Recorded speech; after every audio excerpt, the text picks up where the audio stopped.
ပရိသတ်များအားလုံးပဲမင်္ဂလာပါရှင်။ကျမတို့ရဲ့ DNA Channel လေးကနေကြိုဆိုလိုက်ပါတယ်။ကျမကတော့စာရေးသူစောင်းဝေဝေဖြစ်ပါတယ်ရှင်။အခုဖတ်ပြမယ့်ဝတ္ထုလေးကတော့ကျမကိုယ်တိုင်ရေးသားထားတဲ့ဒီလူနန်းသောအရိုင်းပန်းဆိုတဲ့ဝတ္ထုလေးပဲဖြစ်ပါတယ်ရှင်။ဗီဒီယိုလေးမစတင်မီကျမတို့ရဲ့ DNA YouTube Channel လေးကို Like and Subscribe လုပ်ပေးရင်ဗီဒီယိုတစ်တင်တိုင်းမှာသိရှိနိုင်ရင်ဘေးနားက Notify Bell လေးကိုနှိပ်ပေးကြဖို့တောင်းဆိုချင်ပါတယ်ရှင်။ ဟာဒီလိုတွေဘာလုပ်နေရလဲဟွန်းဒီလောက်တင်းနေတာတော့ channel ကောလာမဖွင့်ပေးတာကြောင့်စိတ်ထဲမှာအလိုမကျဖြစ်သွားတယ်။မိုးကလည်းအရန်တဲလာတဲ့နေတူရေဆိုထားတဲ့တန်းနဲ့အတူခန္ဓာကိုယ်ကလည်းချမ်းစိမ့်စိမ့်ဖြစ်လာတယ်။ဒုတိယတစ်ခါဟွန်းကိုအကျယ်ကြီးတိချလိုက်ချိန်မှာမိန်းကလေးတစ်ယောက်ကကြီးကိုစောင်းရင်ပြေးလာတယ်။ channel ကောအမြန်လာဖွင့်ပေးပြီးနောက်သူလည်းလမ်းဘေးမှာကတ်ရက်လိုက်တယ်။ဒီဝါကလည်းကောကို channel သို့ကိုယ်ဝင်လိုက်ပြီးတကားလာဖွင့်ပေးတော့မိန်းကလေးဘေးမှာကောကိုရက်လိုက်ကကားမှန်ကိုချလိုက်တယ်။ချမ်းဆောင်ပဲရောက်နေလို့လေ။ဟိုဆေးရုံလိုက်သွားလို့ပါဆရာ။ဘာဘသူဘာဖြစ်လို့လဲအလုသမားတယောက်သတိမေ့သွားလို့ပါအဲ့ဒါဆေးရုံညာရင်းချင်းလိုက်ပို့ရပါတယ်ချမ်းဆောင်ကြီးလဲလူနာကိုမဖို့ပြုတ်ဖို့လိုက်သွားပါတယ်ကောင်းပြီလေချန်လကားကိုတေချာပိတ်ထားလိုက်ပါဟုတ်ကဲ့ပါဆရာမိုးတန်တဝေါဝေါနဲ့ဖြစ်နေတာကြောင့်သူစကားကိုစကားလဲတိတ်မကြားရဖြစ်နေတယ်မင်းကလေးမှလည်းမိုးရတဲ့မှာရက်ပြီးပြန်ပြေးနေရတာမို့သူအာနာလာပြီးဆိုင်စီတို့သာမောင်းသွားလိုက်တယ်ဒေါ်နစ်မြရှင်းလာပါပြီအခြေအနေရရက်ကိုသိကျင်တာကြောင့်ဒေါ်နှစ်မြက်ကိုလှမ်းခေါ်လိုက်ရအထုပ်တွေရောချင်းတွေရောစုံပလုံးတွေရောဆွဲပြီးသူခေါ်နေသောနေရာစီသို့ရောက်လာတယ်။ဒေါ်နှစ်မြက်ဒါရီကဘာတွေလဲခမရဘယ်ကိုသွားမလို့လဲမေးလိုက်ခါမှဒေါ်နှစ်မြက်ဟာသူ့ရှိမှတွင်ထမင်ကိုခတ်တူတူပြင်ဝန်းလိုက်ပြီးချင်းတစ်ခုကိုဆွဲမလိုက်တယ်။ဆရာကြီးဖြူလုံးရဲ့ဖေအဖျားကြည့်ပြီးတတိမလဲဖြစ်သွားတာလေ။ဆရာတို့ကိုလီထရီမျိုးကလည်းဘလို့မှဆက်တယ်လို့မရဖြစ်နေတော့ဖြူလုံးကမြဆရာဝန်သွားခေါ်မယ်ဆိုပြီးမိုးကြီးလေကြီးတဲ့ကိုထီဆောင်ထွက်သွားတယ်ရှင်။လမ်းမှာကားတိုက်မလို့ဖြစ်ပြီးဟာကတ်တိုက်မိတယ်ဆရာတအားအော်ထည့်လိုက်တာကြောင့်ဒေါ်နှင်းမြတ်မှာဝတ်ထားတဲ့ထမိတ်မိပြန်ကြွကြခြင်းသွားအောင်တုံတက်သွားတယ်တိုက်မိမလို့တော့ဖြစ်သွားတယ်ဆရာရဲ့ဒါမဲ့တကယ်မတိုက်မိပါဘူးအခုအဲ့ဒီကားပိုင်ရှင်ရပဲကိုညီတဲ့သဘောနဲ့သူ့အဖေကိုစံအိမ်ထိလာခေါ်ပေးပြီးဆေးရုံလိုက်ပို့လေရဲ့ဒီမှာလည်းအထုပ်တွေပြင်ထားရပါတော့ရင်အစင်သစ်ဖြောင်လို့ဘာအစင်သစ်မှလုံမနေနဲ့အဲ့အထုပ်တွေယူပြီးအခုချက်ချင်းဆေးရုံသွားကြမယ်ဟမ်ဒေါ်နှင်းမြတ်မှာပါဇက်အဟောင်းသားလေးနဲ့ဖြစ်ကြံခဲ့ပေမဲ့တထေးလို့သူကအရှိမခက်တက်တက်သွားနေနှင့်ပြီးမို့အနောက်မှအမြန်ပြေးလိုက်ရတယ်ဒီလိုနဲ့မိုးတဲ့လေတဲ့တွင်တော့ဆရာဟာကားကိုဒရက်ကျန်းမောင်းနေပြီးဆေးရုံသို့သွားနေလေတဲ့ဒေါ်နှင်းမြတ်မှလည်းတလန်းလုံးရသမျှဖျားစာတွေအကုန်ရွတ်နေရတယ်မဟုတ်ရင်ကားတိုက်လို့မသာပေါ်သွားကမှပိတ်တာဘုံရောက်နေမှဆိုးလို့ပါဆေးရုံထဲသို့ရောက်တော့လေဖြူလုံးတို့သားအဖတွေကိုအထွေထွေကုသဆောင်မှအရင်ရှာယူရတယ်ဆေးရုံတက်တဲ့လူတွေတော့မသိဘူးတရားကလမ်းလျှောက်တာမြန်သလားမပြောနဲ့ခြေတော့မှမော်တာတက်ထားသလားမှတ်ရတယ်လူငယ်လို့မပြောအောင်ညံလိုက်လေချင်းသူမမှာတော့အသက်က40ကျော်နေပြီမို့ဟောဟဲဖြစ်နေတယ်ဟောဟိုမှာဆရာကြီးဖြူလုံးတို့တွေ့ပြီသူဘေးနားမှာထိုင်နေတဲ့တယောက်ကဆိုင်ကိုကားနဲ့လာခေါ်တဲ့သူပဲခမရဟိုဘသူကမေးနေလို့ဟမ်သူများသိချင်မလားလို့ပြောပြမိကမှမျက်နှာမရ6ရောက်ရဖြစ်နေပါဘောလားဖြူလုံးရဲ့နာမည်ကိုအော်ခေါ်လိုက်တဲ့ကြားယူလှည့်ကြည့်လိုက်ပြီးတော့ဥတေဝါကြီးဖြစ်နေတယ်နောက်တိုင်းဝတ်ဆောင်အပြည့်ဝတ်လာပြီးဆေးရုံဘာလာလောက်တာပါလဲသူမတွင်းနေမိစမှာပဲဥတေဝါဖြူလုံးရဲ့အနီးသို့ရောက်ချလာတယ်။မင်းဘာလို့မိုးရဲလေးတွေကိုတယောက်တည်းလျှောက်သွားတာလဲ။တခုဖြစ်သွားရင်ဘယ်နဲ့လုံးမလဲ။ဒီလောက်လေးအောင်မတွေးတတ်ဘူးလား။တော်တော်လူချင်းလောက်ချင်နေတယ်။လာပြန်ပြီ။တခါလာလဲစူဖို့ပဲတည်တယ်။ဘာမင်းကခံပြောနေရလား။ဆေးရုံထဲမှာတော့မျက်မှောင်ကြီးတွန့်ကျုပ်ထားပြီးလာဆူနေတာကြောင့်ဖြူလုံးလည်းအကန်ကြီးပဲပြန်ပြောချင်နေမိတယ်။အနည်းဆုံးတော့ငါလာတဲ့အထိမင်းစောက်ရမယ်လေ။အပြင်ထွက်မယ်ဆိုလဲဖော်တယောက်ခေါ်သွားမှာပေါ့။ဒီမှာကို့ဖေတယောက်လုံးအသေးအတန်ဖြစ်နေတာနှစ်ဖူးပေါ်လက်တင်ပြီးကျမပြုံးပြုံးကြီးနဲ့ဦးလေးလာကိုထိုင်ဆောင်နေရမယ်ဟုတ်လာ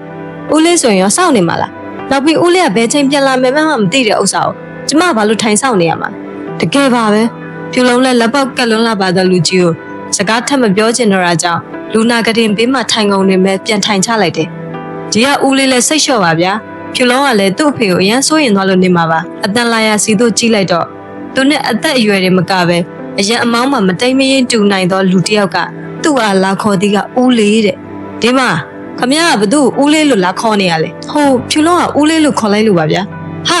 तू ကအခုမှပြစ်စီကွေးလေခမရတေကာနေနေခေါ်စရာလားခမရကဒါလေးခေါ်တာကိုရင်းလာ ਈ လားရင်းတော့ခမရကဘာလုပ်ချင်လဲဟာတော်ကြပါတော့စိတ်ရုံမှာရောက်နေတဲ့ဥစ္စာရမဖြစ်ကြပါနဲ့ဟုတ်ပါတယ်ဆရာရဲ့ဦးတေဝါဖြူလုံးကိုမနိုင်တာနဲ့သူများကိုသွားမဲနေတာကိုသိတာကြောင့်ဖြူလုံးကပဲကြားဝင်ထားရတယ်တကယ်ပါဘလို့လူကြီးလည်းမသိဘူးမမဲမြင်ကလိုက်ခွင့်နေတော့တာပဲဦးလေးလည်းပြန်လိုက်ပါတော့နော်သမီးကိုအခုလိုကူညီပေးလို့ကျေးဇူးအများကြီးတင်ပါတယ်နောက်မှသမီးလာလဲပြီးတေချာကျေးဇူးတင်စကားပြောပါမယ်ထက်ဆိုင်ဝင်လဲ ဖြူလုံးရဲ့ခေါင်းလေးကိုတစ်ချက်မြတ်ပုတ်လိုက်ကပြုံးပြလိုက်တယ်ရပါတယ်နောက်တစ်ခါကူညီလို့ရင်လည်းပြောပေါ့ဦးပြန်လိုက်တော့မယ်နော်တခုလိုအပ်တာနဲ့ဖုံးဆက်လိုက်သိလားဟုတ်ကဲ့ဦးဝေကနှုတ်ဆက်ပြီးပြန်သွားသည်နဲ့ဦးတေဝဘတ်တို့လှည့်ကြည့်လိုက်ပြီးတော့ခါကိုဟန်ပါပါနဲ့ထောက်ပြီးဖြူလုံးကိုမကြည့်သလိုကြည့်နေပြန်တယ်သူနဲ့မင်းကတိတာကြပြီလားအဲ့ဒါကျမတငယ်ချင်းရဲ့ဦးလေးဦးထက်ဆိုင်ဝေးတဲ့ငါမင်းကိုနာမည်မပေးဘူးအော်ဟုတ်ကဲ့ပါရှင့်ခုနကလူကိုတော့တမိနဲ့ရင်ချင်းနေလိုက်တာများသူ့လဲကြတော့ချက်ချင်းကိုကျမဖြစ်သွားတယ်ဒီကောင်မလေးကိုဘလို့အပိုးကျိုးအောင်လုပ်ရပါမလဲအာပူကောင်မီနင်ဘလို့လှက်လိုက်တာလဲလူတယောက်လုံးလာနေမမြင်ဘူးလားဖြူလုံးတပူးလေးကိုယူပြီးစေဝန်နဲ့ဆိုင်မှာရင်သွေးသွားဝယ်ခဲ့ကလမ်းကိုကြည့်ရှောက်နေလျက်နဲ့လမ်းတောင်ကျိုးတစ်ခုကနေလူတယောက်ကအမှတ်မထင်လာတိုက်တယ်ဖြူလုံးကဝင်တိုက်တာမဟုတ်ပဲလာဆွဆွဲနေတာကြောင့်ပြန်ပြောဆိုပြဖို့ရန်တပူးကိုကောက်လိုက်ပြီးအပေါ်သို့မော့ကြည့်လိုက်မိစင်မှာတော့မမရွှေပကြီးကဖြူလုံးရဲ့မျက်နှာကိုတွေ့သည်နဲ့ငကိုကထက်2ဆလောက်မျက်နှာကိုမဲပစ်လိုက်တယ်ဒီလိုပါပဲမမရွှေပကြီးတို့ညီမတွေကဖြူလုံးကိုဆိုဘယ်တော့မှအမြင်မကြည့်ခဲ့ကြဘူးအော်ဘသူများလဲလို့ဦးလေးရဲ့မရပါသမီးလေးပဲနင်ငါ့ကိုမကျင်နဲ့လို့တမင်ဝင်တိုက်တာမဟုတ်လားဟမ်အိုးဖြူလုံးကဘာလို့တမင်ဝင်တိုက်တယ်ဖြစ်ရမှာလဲအမကသာဖုံးပြောရင်းနဲ့သမီးကိုဝင်တိုက်တာလေသမီးဝင်လာတဲ့ရင်တွေးတွေလည်းမှောက်ကုန်ပြီမမျောပါတယ်ဟဲ့နင်ဘာစကားပြောတာလဲမမရွှေပကြီးကပါဇက်နဲ့တင်အောင်ငေါက်တာမဟုတ်ပဲဖြူလုံးရဲ့ရင်ဘတ်ကိုပါလက်နဲ့စောင့်တွန်းလိုက်တာမို့ဖြူလုံးဟန်ချက်ပြက်ပြီးကျမ်းမြင့်ပေါ်သို့ဖင်ထိုင်လျက်လဲကျသွားတယ်တပူးလေးလည်းကြွေပြားပေါ်သို့ပြန်လင်းကျသွားလို့ကြွေပြားပေါ်မှာအစောရဲကမှောက်ကျနေသောရင်တွေပေါ်သို့လက်ထောက်မိလျက်သာဖြစ်သွားတယ်အာပူလိုက်တာပူရဲဖြူလုံးကအယမ်းပူလာတဲ့ကြောင့်ဖြူလုံးလက်တွေကိုအတင်းခါထုတ်လိုက်မိပြီးငိုရင်းနဲ့ပင်ပူနေတဲ့နေရာလေးကိုလေးနဲ့မှုတ်နေမိတယ်ဟဲ့ရွှေဘာဖြစ်နေရလဲဝေပကြီးဟာညီမဖြစ်သူကတယောက်ကိုစောင့်တွန်းလိုက်သည်ကိုမြင်သည်နဲ့အတင်းပြေးလာပြီးကြည့်လိုက်ရာရွှေပကြီးတွန်းလိုက်သည်မှာသူတို့အဲ့ညီမဝမ်းကွဲလေးဖြစ်နေတယ်ရွှေရဲ့နင်ဘလို့ဖြစ်နေရလဲဒါဆေးရုံနော်စိတ်ထင်တိုင်းတောင်းကြမ်းမနေတဲ့ငါမျက်နှာကိုလည်းထောက်ပါအောင်နင်ကငါညမဆိုတာလူတိုင်းမိဘသိတယ်နော်ဖြူလုံးကိုတစ်ချက်တောင်ဆွဲမတူဝေးပဲသူ့ကုံတိတ်ခါတစ်ခုအတွက်သာညီမလှုပ်သူကိုဖိဆူနေလေတယ်ဖြူလုံးဟဲငနဲ့ထွက်သွားသောအတန်ကြီးနဲ့အတူရှုဖနက်တန်ခပ်ပြင်းပြင်းနေရင်ဖြူလုံးကပြေးလာထူသောသူကိုရွှေပကြီးတို့ညီမတွေတင်မကပဲထိုဘေးနာပတ်ဝန်းကျင်မှာလူတွေပါလှည့်ကြည့်လာကြတယ်ကိုတေဝကိတ်မောက်ဆိုင်ရလူဝေပကြီးမှာထိုပုဂ္ဂိုလ်မြင်သည်နဲ့သူ၏ဆရာဝန်ဂုံပုဂ္ဂိုလ်ပင်မေ့လျော့ကတတိလက်လွတ်အော်ခေါ်လိုက်မိသလိုရွှေပကြီးဟာလည်းသူမပြန်တွေ့ချင်နေတဲ့လူကိုတွေ့လိုက်ရတာကြောင့်အံ့ဩတကြီးဖြစ်သွားလေတယ်ဒေဝကတော့ထိုညီမနှစ်ယောက်လုံးကိုဒေါသထွက်နေသောပုံသဏ္ဍာန်နှင့်ပင်မျက်မှောင်ကျုံ၍ကြည့်လိုက်တယ်ခမရတို့ကဘလို့လူတွေလဲလူတယောက်လုံးလဲကြတာတော့မထူနိုင်လောက်အောင်အတိတရားခေါင်းမလိုက်လာ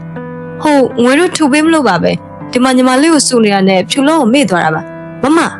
ရွှေပကြီးဟာသစိမ်းတယောက်ရဲ့အရှိမအမဖြစ်သူကအပြစ်လာပုံချနေတာကြောင့်ဒေါသထွက်ပြီးထအော်လိုက်မိတယ်မမငွေဟာဆရာဝန်တယောက်ဖြစ်တာကြောင့်ဘယ်တော့မှဆိုလူတိုင်းကမမငွေကိုသာအရာအလုံးဗတ်လိုက်ပြောဆိုတတ်ကြသလိုမမငွေပြောတာကအမှန်ဟုထင်တတ်ကြတယ်အခုလည်းသစိမ်းတယောက်ရှိကြီးမှာဒီလိုလာပြောနေသူမျိုးရွှေမကြည့်နဲ့ဘူးဖြူလုံးကလည်းကျမတို့ညီမလေးပါပဲရှင်မကောင်းတဲ့စိတ်မျိုးကျမတို့မှမရှိပါဘူးဒေဝတစ်ချက်မဲလိုက်မိတယ်စကားကိုဘလောင်းပလဲပြောတတ်တာဒီညီမတွေအတွက်အကျွမ်းကျင်ဆုံးကိစ္စဆိုတာသူတိတ်သိတာပေါ့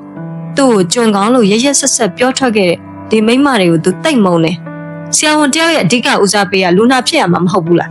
းအခုလူတယောက်လုံးလက်အပူလောင်သွားတာတော့ခမရလှည့်မကြည့်ခဲ့ဘူးခမရကိုတဖို့တဲ့အတွက်ပဲကြည့်တတ်တဲ့ဆရာဝန်လို့ကြုတ်တတ်မှတ်လိုက်ပြီခမရတို့ညီမနှစ်ယောက်စလုံးကိုလည်းကြုတ်မှတ်ထားလိုက်မယ်ဆေးရုံအုပ်ကြီးနဲ့လည်းခမရကိုတိုင်ပေးမယ်စိတ်ချလာဖြူလုံးပူလောင်ထားသည့်ကြောင့်ကလေးမရဲ့လက်ကိုရေအေးလေးနဲ့စိမ်ပေးဖို့ရဆေးရုံသီးသန့်အခန်းထဲသို့ပြန်ခေါ်လာလိုက်တယ်ခုကျတော့လည်းငကြစ်ကလေးခမရငိုနေလိုက်တာများနှက်တွေကိုထွက်လို့ထိုအဖြစ်ပြက်တွေအဝေးမှလှမ်းကြည့်နေသူကတော့ပစိုးအနွမ်းလေးကိုခတ်တူတူဝတ်ထားတော့ဖိုးအေးပင်ဖြစ်တယ်ညီလေးမိုးအေးအတွက်လူနာဆောင်လှုပ်ပေးနေရမှာစံပြုတ်ကလေးထွက်ဝဲခြင်းဖြစ်တယ်ဖြူလုံးအတွန်းခံလိုက်ရတာကိုမြင်ပေမဲ့ YouTube ကိုဆရာဝန်မလေးပါထိုနေရာတွင်ရှိနေတာကြောင့်သူဝင်မပါရဲဘူးဖြစ်နေတယ်သူဝင်ပါရင်ဖြူလုံးလေးပို့လို့အနှိမ်ခံရမှာစိုးလို့ပါချေရသူဒုက္ခရောက်နေသူကိုမကူညီပေးနိုင်တာကြောင့်သူ့ကိုယ်သူအဖြစ်တွေတင်နေမိတယ်ဒေဝမှာတော့ဥက္ကဏဝင်တငှားပေးထားသော VIP အခန်းထဲသို့ရောက်သည်နဲ့ဖြူလုံးကိုတက်စင်ငန်းထဲသို့အတင်းဆွဲခေါ်သွားလိုက်တယ်ဟဲ့ဘလို့ဖြစ်လာကြတာတော့မျက်ရည်တွေနဲ့ပါလားအပူလောင်လို့ဗျာတက်စင်ငန်းတကားကြီးကိုအတန်မြေအောင်ပိတ်ချလိုက်သည်မို့ဖြူလုံးလည်းမျက်ရည်ရွှဲနေရမှာလန့်သွားမိသလိုဒေါ်နှင်းမြက်ကလည်းတက်စင်ငန်းအပြင်ဘက်မှာကြောင်တနောင်ကြီးဖြစ်ကြံခဲ့တယ်အပူလေးလောင်တော့ဘာဖြစ်လို့တကားပိတ်ထားတယ်လဲမသိဘူးအိမ်သားထဲမှာအရေးကြီးစီဝက်ခေါ်မှကြာနေတာပဲဒေါ်နှင်းမြက်ကတော့တက်စင်ငန်းအပြင်ဘက်မှာပဲပွားစီနဲ့ပြောနေသလိုတက်စင်ငန်းအတွင်းထဲတွင်တော့ဒီဝါဟာ ပိုက်နဲ့တွဲထားသောရေပါးရဲ့ခလုတ်ကိုဖွင့်လိုက်ကဖြူလုံးရဲ့လက်ဖွားပေါ်သို့ရေတွေဖြန်းပေးနေတယ်။ဆက်တဲ့ဒီဟာကြီးကရာပြင်းနေနေပါအောင်မထိနဲ့အပူလောင်ပြီးရေနဲ့စိန်ပေးရတယ်။ဟောရင်အဖူကြီးတွေပေါက်လာလိမ့်မယ်။စာတော်မရင်းနိုင်မှဖြစ်သွားမယ်။ဘာမှန်နေလဲ။နင်းနေလက်နဲ့ကြောင်းတက်မှာမဟုတ်ဘူးလား။ဦးတေဝါရဲ့အတန်လုံးဟာကြီးတာကြောင့်စူငေါက်နေသည့်အတန်ပေါက်ပေမဲ့ဖြူလုံးရဲ့လက်တံရကိုစေရနာအပြည့်နဲ့ရေဖြန်းပေးနေမှတော့သိတာပါတယ်ဒီလူကြီးကပြောလေးရင်ကြီးပြီးအမူအရာလေးတိမ်မွေးရင်တိတ်ကောင်းမှာပဲဟုတွေးနေမိတယ်အခုတော့ဒယ်ရိုးသမားကြီးဖြစ်နေတာကြောင့်တိတ်ကိုအမြင်ကပ်နေရတယ်ဒယ်ရိုးပြောတတ်လွန်းလို့လဲသူ့ကိုကြည့်မရတာဖြစ်နိုင်တယ်သမီးပေါ်ကိုအမြဲတမ်းဒီလိုကောင်းပေးရင်တိတ်ပျော်မိမှာပဲတိတ်ဆိတ်နေရမှတူတူလေးထွက်လာတော့သူမရဲ့အတန်ကြောင့်ရေဖြန်းပေးနေတော့လက်တွေကိုရက်တန့်ပစ်လိုက်မိတယ်ခေါင်းကိုအတန်မော့ကြည့်လိုက်ပြီးတော့မိုးထား၍မိုးအစ်နေတော့ဖြူစင်းသည့်မျက်ဝန်းလေးတွေကသူ့အာဆူဆန်းတယ်လို့လေးကြည့်နေတယ်။ဦးကစိတ်သဘောထားကောင်းရက်နဲ့ဘာလို့အပြောဆိုးနေရတာလဲ။သမီးပေါ်မှာမကျေနပ်တာတစ်ခုမှရှိနေရလား။သူကညှို့ငင်နေတော့ဖြူလုံးကြီးမျက်ဝန်းလေးတွေစီမှာအကြည့်ရှောင်လိုက်ပြီးကိုယ်အင်ကြီးကိုချွတ်လိုက်ကအင်ကြီးလက်ရှိကိုထောင်စစ်အထိခောက်ချလိုက်ပြီးသူမရဲ့နေနေနေတော့လက်ဖွားလေးတွေကိုပုတ်တက်ကရေဆက်ဖြန်းပေးနေလိုက်တယ်။သမီးမေးတာကိုဖြေအောင်လေသမီးကိုမကျေနပ်တာတစ်ခုမှရှိသလားလို့ကိုမကျေမနပ်ဖြစ်နေတာကန့်ကြမောင်းဘလို့သူစကားကြီးကထူးဆန်းလွန်းနေတာကြောင့်ဖြူလုံးမှာအမေနှိတ်တန်လေးထွက်သွားမိသလိုဦးတေဝါကလည်းသူ့ရဲ့ခင်းအောင်တန်းနေသောမျက်ဝန်းတွေနဲ့ဖြူလုံးကိုစိုက်ကြည့်လာတယ်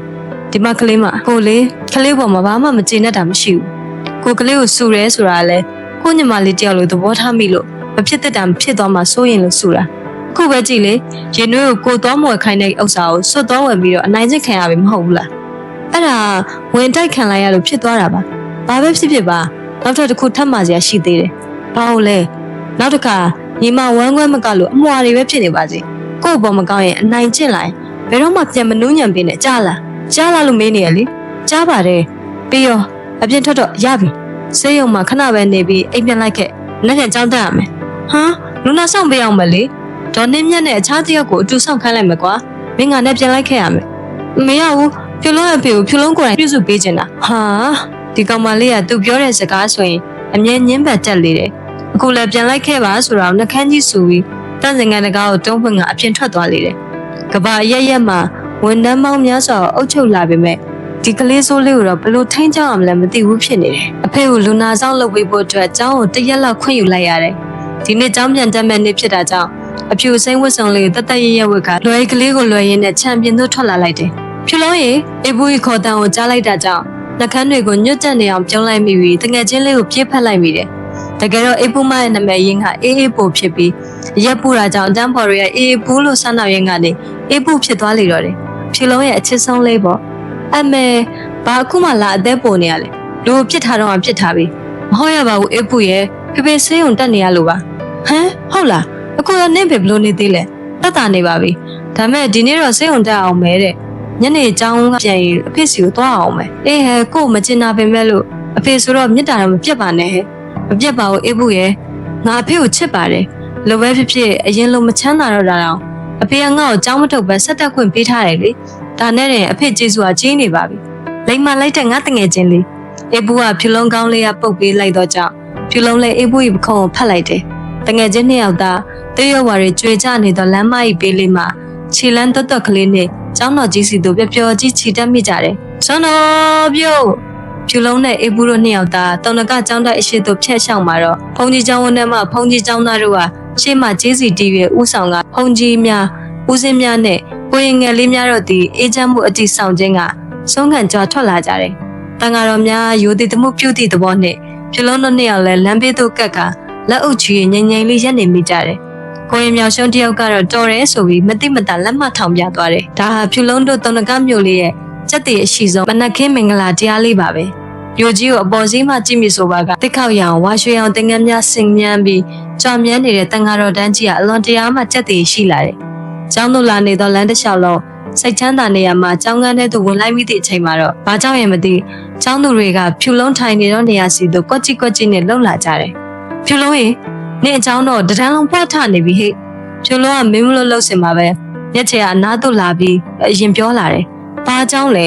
နင်းနဲ့ကိုဖိုးရေးအကြောင်းလေဟိုကောင်မချောဖို့ပေါ့တောက်ကြနေတဲ့အကြောင်းစင်းတော့နင်းနဲ့ကိုဖိုးရေးကိုအတူတွဲလိုက်တဲ့ကိစ္စကိုအတန်းထဲမှာလိုက်ဖွာနေတာသိလားငါဒေါသထွက်လိုက်တာဆိုတာတန်းမိုင်ဆရာမသိသွားရင်တော့တေးပြီးဆရာပဲဖြူလုံးရဲ့စိတ်ထဲမှာအပူလိုင်းကြီးဖြတ်သွားလို့ခံစားလိုက်ရတယ်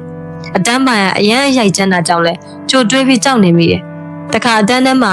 ညိုကျော်နဲ့ဇော်ဦးတို့တွဲနေတဲ့ကိစ္စကိုမိတော့ကလည်းမိဘတွေကိုခေါ်ခိုင်းတဲ့အထိဖြစ်ခဲ့တယ်စိတ်ထဲမှာလေးလံလာလို့ငိုချင်တာပဲသိတယ်ငါဘာလို့တင်လဲမျက်ချေအကောင်းဆုံးကတော့နေကြီးစားနဲ့အဆက်ဖြတ်လိုက်ဖို့ပဲငါသိပါတယ်အဲ့ဒီကိုဘိုးကြီးကိုနင်တိတ်ပြီးမစွဲလောင်းဆိုတာတန်ရောစင်တိတ်မတွဲမီတော့ဖြတ်လိုက်ပါရဲ့ဒါပေမဲ့မကောင်းဘူးထင်တယ်နော်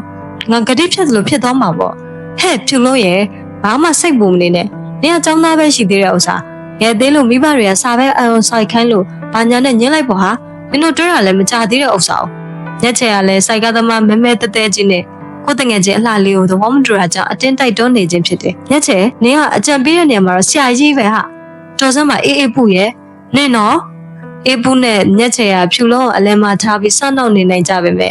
ဖြူလုံးကတော့ရေဘူးတောင်အားမရှိဘူးဖြစ်နေတယ်ဘလို့ပဲဖြစ်ဖြစ်ပြတ်သားတဲ့ဆုံးဖြတ်ချက်တစ်ခုတော့ချမှဖြစ်မယ်။ကျောင်းစင်းမဲ့မြည်တဲ့အဆုံးတွင်ကျောင်းဆောင်အသီးသီးမှကျောင်းသားလေးများဟာပျော်ရွှင်မြူးတူးစွာနဲ့လွယ်ကလေးတွေကိုကိုစီလွယ်ရထွက်လာကြတယ်။တချို့ကလည်းခြေလျင်လမ်းလျှောက်ပြီးအိမ်တို့ပြန်ကြသလိုတချို့ကလည်းအိမ်မလာကြကြတော့ကိုပိုင်ကားတွေအပေါ်သို့စီးနှင်းလိုက်ပါရင်ပြန်ကြလေတယ်။တချို့ကလေးများတော့စပိန်လေးတွေကိုစီးရင်ကလင်လေးတွေကိုခောက်ခါတဝေးဝေးအော်ရီအပြင်းနှင်ကြလေတယ်။အချို့ကျောင်းသားလေးတွေကတော့အိမ်ပြန်မိဆီယာမဘေးနားမှာပတ်လည်ဝိုင်းကလက်ကလေးတွေကိုပိုက်ထားလျက်လမ်းလျှောက်ကြလေတယ်။ထိုကျောင်းသားအုပ်ကြီးတွေမပြောနိုင်မရွှင်နိုင်ဖြစ်နေကြသူမှ3ယောက်သာရှိပါတယ်။သူတို့ဟာအခြားသူများမဟုတ်ကြပဲ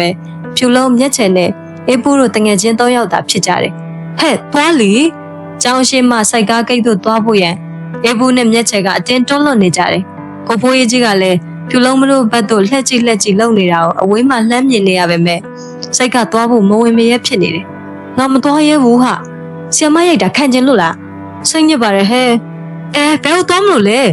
ဖြူလုံးကလှည့်ပြေးဖို့ကျန်တော့အေးဘူးနဲ့မျက်ချေကအနောက်မှအတင်းဆွဲထားကြလေတယ်ရေးစားဖြစ်တာမှ2ရက်နဲ့တစ်ပိုင်းပဲရှိသေးတဲ့ဥစ္စာသူခမအကြာကြီးဆောင်ပေးပြီးမှဒီဖြေလေးကိုကြားခွင့်ရခဲ့တာမဟုတ်လားချက်ချင်းကြီးပြန်ဆက်ပြက်လိုက်ရင်ဝမ်းနဲ့သွားမလားဟုစိုးရင်စိတ်လည်းဝင်လာမိတယ်ဟဲ့ဖြူလုံးနင်သွားမတော့လားနင်မသွားရင်ငါသွားမယ်နော်ဟဲ့လူပုစိတ်တို့အေးဘူးမကသွားမယ်တကယ်ကဲလုံနေရေးဆွဲထားပြန်တယ်တကယ်ပါပဲတငယ်ချင်းစင်ငယ်ဖြစ်ဖို့ကြီးတအားကိုအသက်သေးဖြစ်နေကြတယ်တနာပါတယ်ဟဲ့ဖြူလုံးတော့နင်ကဘာလို့တနာနေရလဲနင်နဲ့ပြည့်ရင်နောက်တစ်ယောက်နဲ့ညားမှာပဲဥစ္စာဘာတွေတွေးပူနေရလဲအေးလေဖြူလုံးရဲ့မိမကြိုက်တော့မျောလိုက်တာယောက်ျားကြိုက်တော့စိုက်လားဆိုရဲစကားပုံနင်မကြားဘူးလားနင်နဲ့ပြည့်ရင်သူ့ဘာသာစိုက်ချင်တဲ့နေရာစိုက်လိုက်မယ်ဒီမှာယောက်ျားဆိုတာသူကြိုက်ရင်ဘယ်မိန်းကလေးကိုမဆိုဖွင့်ပြောလို့ရတယ်အဲ့ဒီထဲမှာသူ့ကိုပြန်ကြိုက်မဲ့သူနဲ့ထပ်တွေ့မှာပဲလေနင်ကဘာတွေစိတ်ပူပေးနေရလဲကိုလည်းတကယ်ကြိုက်တာမဟုတ်ပဲနဲ့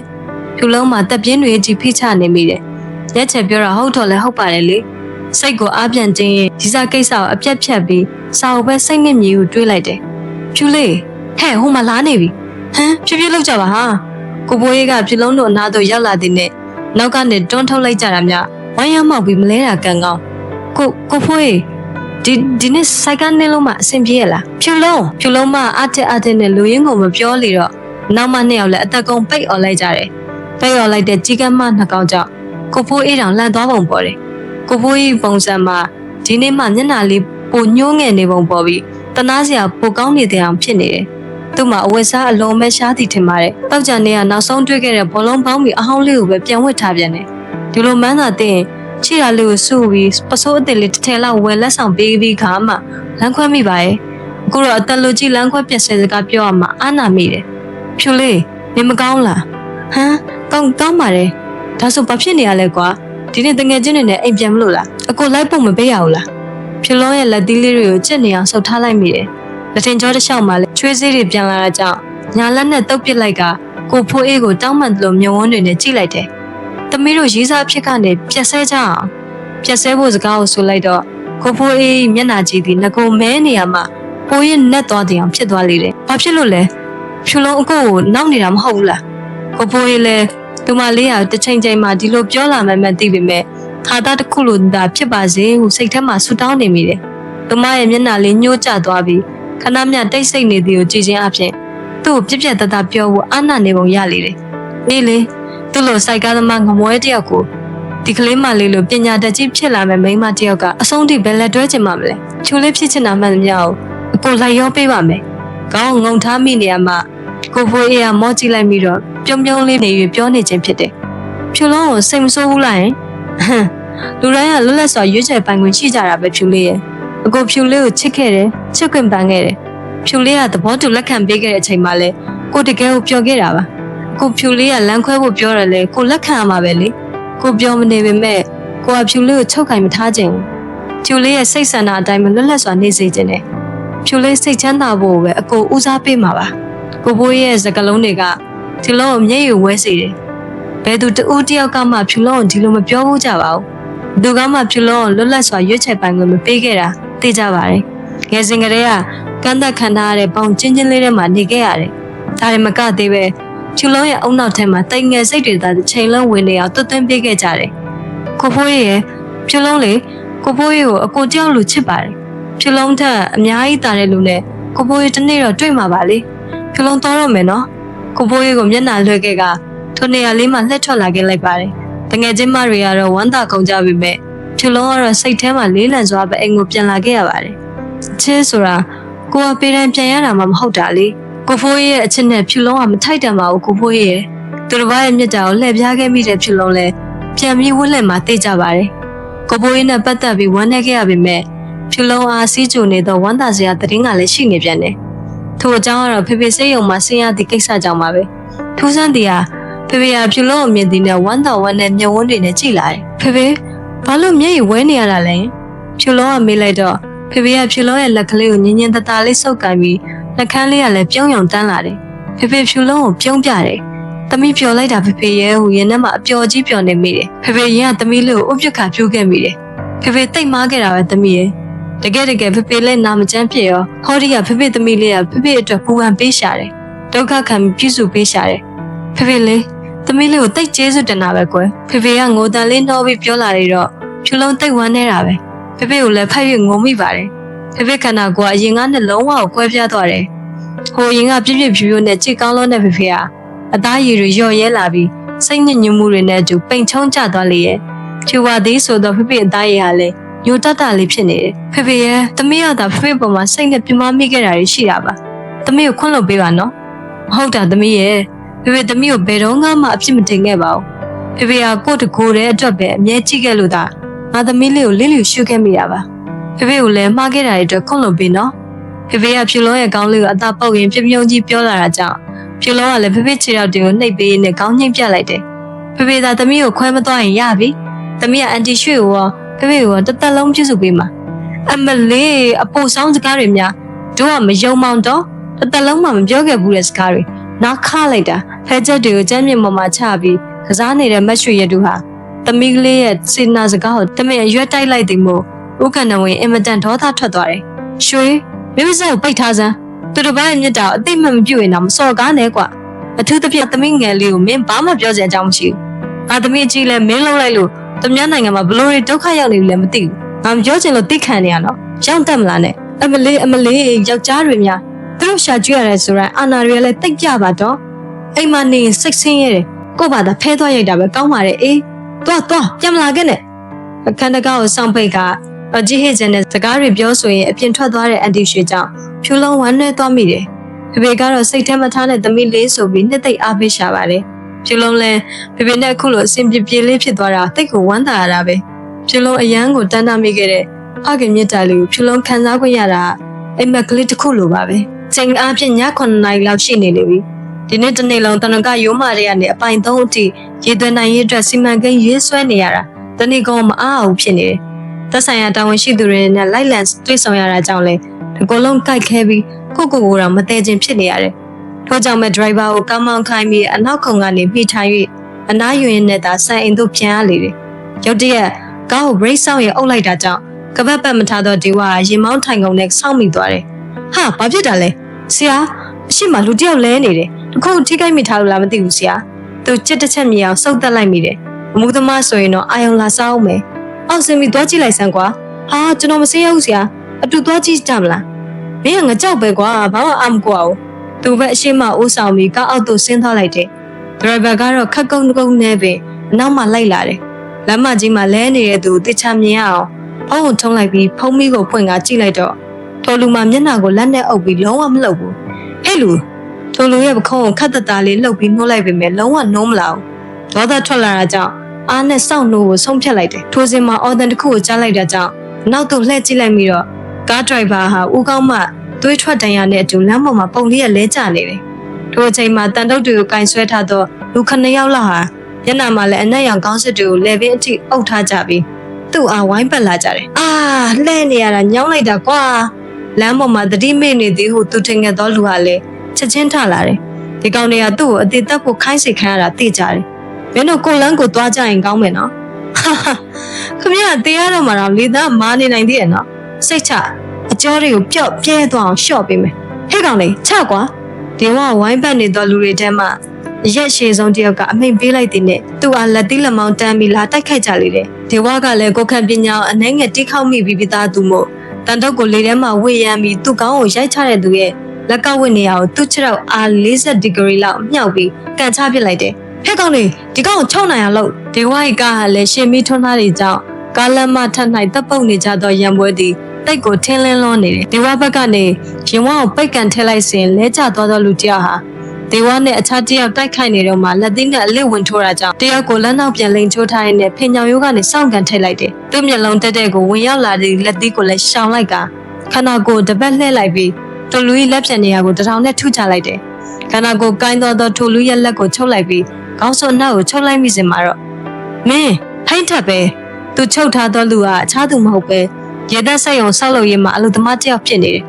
တိတ်ဆန်းကွာအနောက်ဘက်မှာអော်လိုက်တဲ့အတန်ကြောင့်သူလှည့်ကြည့်မလို့ပြင်လိုက်စင်မှာပဲအောက်တက်သွားသောဝေဒနာကိုသူခံစားလိုက်ရတယ်နာကျင်မှုဝေဒနာကြောင့်သူကြောကုန်းနေရာသူစမ်းကြည့်လိုက်ပြီးတော့သူ့ကုတ်အင်ကြီးမှာတစ်စင်အသားထဲသို့စိုက်ဝင်နေပြီဖြစ်သောဓာတ်ထုတ်တစ်ချောင်းကြောဘက်ကိုစမ်းကြည့်သောလက်ဖွားမှသွေးတွေကိုမြင်လိုက်ရစင်မှာပဲသူ့ဦးကောင်းအားရိုက်ချလိုက်သောပြင်းအားတစ်ခုကြောင့်လမ်းပေါ်ကိုဒူးထောက်ကျသွားပြီးကတ္တရလမ်းပေါ်သို့သူ့မျက်နှာမှောက်ကျသွားတယ်သူ့အသားတွေကတစ်ဆက်ဆက်တုံရည်နေပြီးကြောကုန်းတန်ရာစီမတွေမဟုတ်ပဲပါးစပ်နဲ့နှာခေါင်းတွေကပါသွေးတို့အန်ချလာမိတယ်ဟဲ့ကောင်အသေးလုံးလိုက်ရမလားလုံးလိုက်ကွာဒီလူငါမျက်နှာမြင်ပြီးသွားပြီသူ့အရှင်ထားလို့မရတော့ဘူးထပ်ပြီးရိုက်ချပစ်ဖို့ရန်တန်တုတ်ကိုလေထဲမှာဝဲလိုက်စင်မှာကားနှစ်စီးဟာဟိုးကိုအကျယ်ကြီးတီးပြီးလာနေတာကိုလှမ်းကြည့်လိုက်ကြတယ်ဟာဟဲ့ကောင်လေးဟိုမှာကားတွေလာနေပြီဟာလက်ကြဒီလူရောထားခဲ့လိုက်တော့ကွာအသက်ရှင်မှလည်းမဟုတ်တော့ဘူးဓာတ်တန်ရနဲ့ဦးကောင်းတန်ရကြောင့်ဒီဝကအတန်ကိုမထွက်မိအောင်နေဝေဒနာကိုကြိတ်မိတ်ခံနေရတယ်သူ့အတွက်နောက်ဆုံးချိန်တစ်ခုဖြစ်နေတာကြောင့်သူမျက်ရည်ကျနေမိတယ်ဖြူလုံးကိုလည်းစောင့်ရှောက်မပေးနိုင်တော့သလိုအဖေအတွက်လည်းသူကလည်းစားမချေပေးနိုင်တော့ပါဘူးပြင်သစ်ကိုပြန်လာခဲ့ပါမယ်ဆိုတော့ဒက်ဒီကိုပေးခဲ့တဲ့ဂတိကိုမတင်နိုင်တော့ဘူးဒက်ဒီရဲ့တောင်းခွင့်လို့ပါညှော်လင်းချက်တွေပျောက်ဆုံးသွားစင်ပါပဲကားနှစ်စီးဟာသူ့ရှေ့တက်မှာထွေးရလာပြီးတောက်ဖက်နဲ့ဖြူစီထားသောအမျိုးသမီးတစ်ယောက်ကကားပေါ်မှာဆင်းလာပြီးထအော်တယ်ဒီဝိုင်းမျက်ဝန်းထဲမှာတော့တောက်ဖက်နဲ့ဖြူအောင်ကိုစီရင်သူ့စီတို့လှမ်းလာနေသောခြေထောက်တစ်စုံကိုပဲသူမြင်နေရတယ်နောက်ဆုံးအင်အားတရက်နဲ့သွေးပင်နေသောသူ့လက်တွေကဆန့်ထုတ်လိုက်ပြီးပြောလိုက်မိသောစကားကတော့ကျွန်တော်ကဲပါ